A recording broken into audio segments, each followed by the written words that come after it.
Si tu fais partie de ces gens qui ne peuvent plus se passer de sport au point que rater une séance t'est carrément inenvisageable, reste sur cette vidéo, ça va t'intéresser. Aujourd'hui, on va parler d'addiction au sport, ou plus communément dans le jargon médical, bigorexie.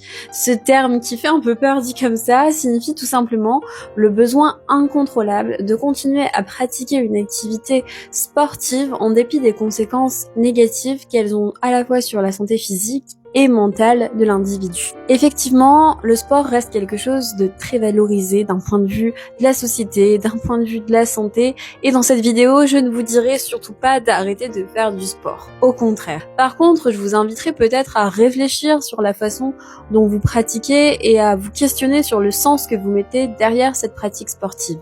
Effectivement, le fait de continuer à faire du sport malgré des signaux d'alerte de ton corps comme des blessures physiques ou bien même une fatigue mentale tout simplement, ce sont des choses à prendre avec des pincettes. Je pense qu'il faut être à l'écoute de ces alertes et c'est pas toujours ce qu'on fait parce qu'en effet, il existe depuis 2011 dans la classification de l'Organisation mondiale de la santé ce terme de bigorexie qui est reconnu. Il y a même apparemment 4% des sportifs qui seraient touchés par ce phénomène. Je te mettrai évidemment mes sources dans la description de cette vidéo.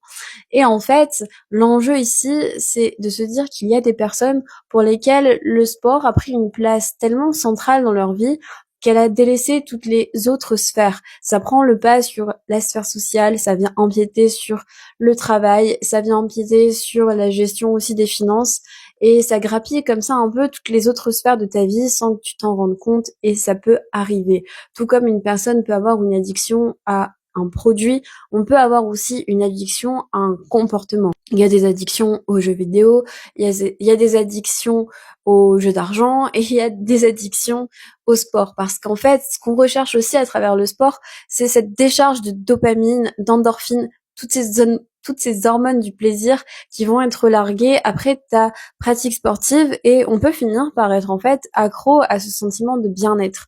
Parfois, chez les personnes qui vont avoir une pratique un peu, entre guillemets, déviante du sport, il faut se poser la question du sens. C'est une personne en général qui peut essayer à travers le sport de compenser autre chose. Je dis pas que ça fait forcément de toi quelqu'un qui a une pratique pathologique, parce que je pense qu'on a tous à travers le sport une signification particulière. On peut faire le sport pour essayer d'aller mieux, pour gagner en confiance en soi, pour essayer de se prouver certaines choses et c'est ok. Mais à partir du moment où ça prend trop de place et que ça a des répercussions à la fois sur le plan physique et mental, c'est là qu'il faut essayer peut-être de remettre les choses en perspective. Il y a des personnes chez qui le sport peut compenser parfois une autre addiction. J'ai vu beaucoup de cas comme ça. Je prends l'exemple d'un humoriste qui en a parlé récemment et j'ai trouvé ça très intéressant. C'est Jérémy Ferrari qui parle justement de santé mentale dans son contenu, dans ses sketchs et dans des interviews.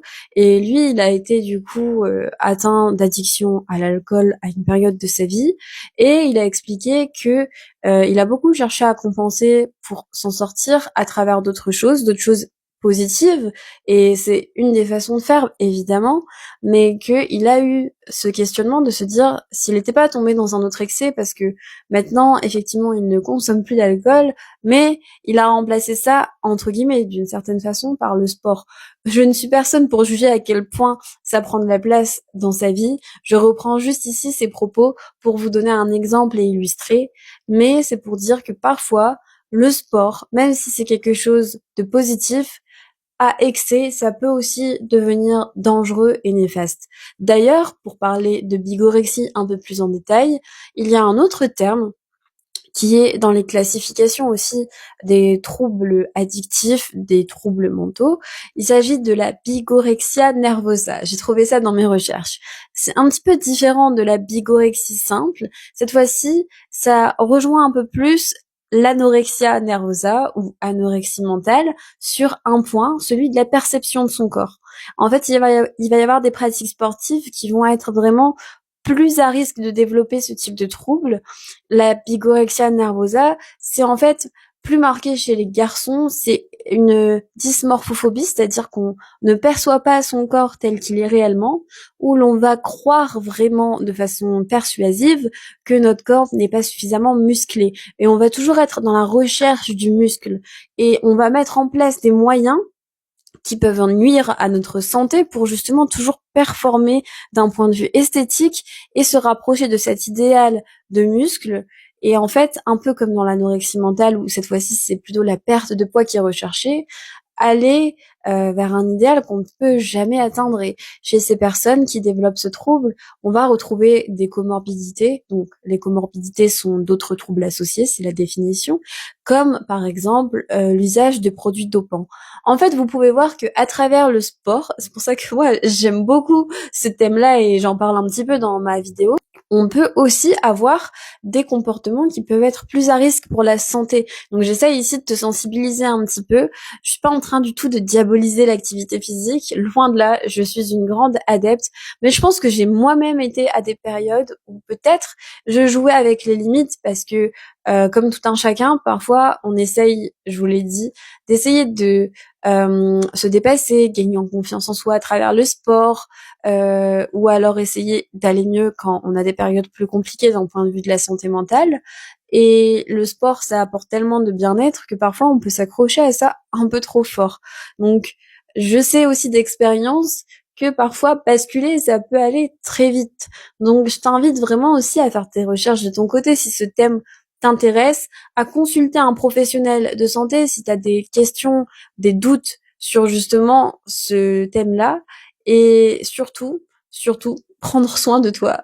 Voilà, j'espère que cette vidéo, elle aura servi à quelque chose pour certains, peut-être à te questionner, peut-être à t'aider pour des proches en fait, mais je trouvais ça important de le notifier parce que effectivement, depuis l'émergence des réseaux sociaux et de tout ce qui va avec, je crois qu'on a toujours tendance à trop se comparer. Dans le sport, qui est censé être quelque chose de bénéfique, on est dans le même schéma de comparaison. Ça peut nous pousser à l'extrême, en fait. Je reprends une dernière fois l'exemple de l'anorexie mentale, mais l'anorexie mentale, c'est typiquement un des troubles mentaux où il y a tout un aspect sociétal. Toutes ces jeunes filles, et parfois aussi des jeunes garçons, qui en sont atteints, c'est aussi parce qu'on prône un certain idéal de beauté, un certain idéal de performance pour le côté bigorexie, du coup, la performance de toujours aller plus loin, toute la hype autour du développement personnel qui parfois est poussée à l'extrême.